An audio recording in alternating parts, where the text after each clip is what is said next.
త్వరలోనే పట్టభద్రుల సంఘానికి అంటే ఎమ్మెల్సీ ఎలక్షన్స్ కూడా అయ్యే అవకాశం ఉంది. కాబట్టి నేను ముదిరాజ్ బంధువులతో మనవి చేస్తూ ఉన్నాను. బీసీ బంధువులందరూ కూడా మనకు సపోర్ట్ చేస్తూ మన ముదిరాజ్ ముద్దు బిడ్డ ఆనాడు తెలంగాణ ఉద్యమంలో కానిస్టేబుల్గా ఉంటూ సమైక్యవాదులు పెట్టిన మీటింగ్లో జై తెలంగాణ అని గర్జించిన వ్యక్తి ఈరోజు మన ముందు వచ్చే ఎన్నికల్లో కాంటెస్ట్ చేస్తున్న సంగతి మీకు తెలిసిన విషయమే.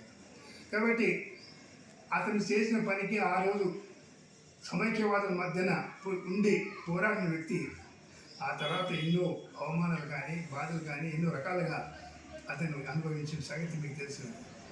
చివరికి తెలంగాణ ముద్దుబిడ్డ అయినటువంటి శ్రీశైలం ముదిరాజ్ని గతంలో ఏ పార్టీ కూడా గుర్తించలేదు, కావాలని అనగదొక్కడం జరిగింది. కాబట్టి మన ముదిరాజ్ ముద్దుబిడ్డని ఈ రాబో పట్టభద్రుల ఎలక్షన్లో ఎమ్మెల్సీ ఎలక్షన్లో మెదక్ అలాగే ఆదిలాబాద్ నిజామాబాద్ కరీంనగర్ ఈ ప్రాంతాల నుంచి జరిగే ఎమ్మెల్సీ ఎన్నికల్లో మన శ్రీశైలం ముదిరాజు గెలిపించాలంటే ఎంతమంది అయితే మన ముదిరాజు చదువుకున్న వాళ్ళందరూ గ్రాడ్యుయేట్ కంప్లీట్ అయిన వాళ్ళందరూ కూడా తప్పకుండా వాళ్ళ ఓటును ఎన్రోల్ చేసుకోవాల్సిన బాధ్యత ఉందని మనం చేస్తున్నాము.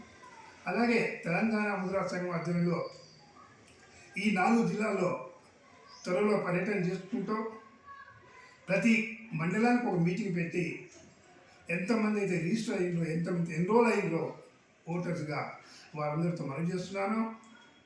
పెద్ద ఎత్తున మన యొక్క సంఖ్య ఉంది కాబట్టి మనం చెప్పడం కాదు, చూపెట్టాల్సిన బాధ్యత మనకు అవసరం ఉందని మీతో మనం చేస్తున్నాను.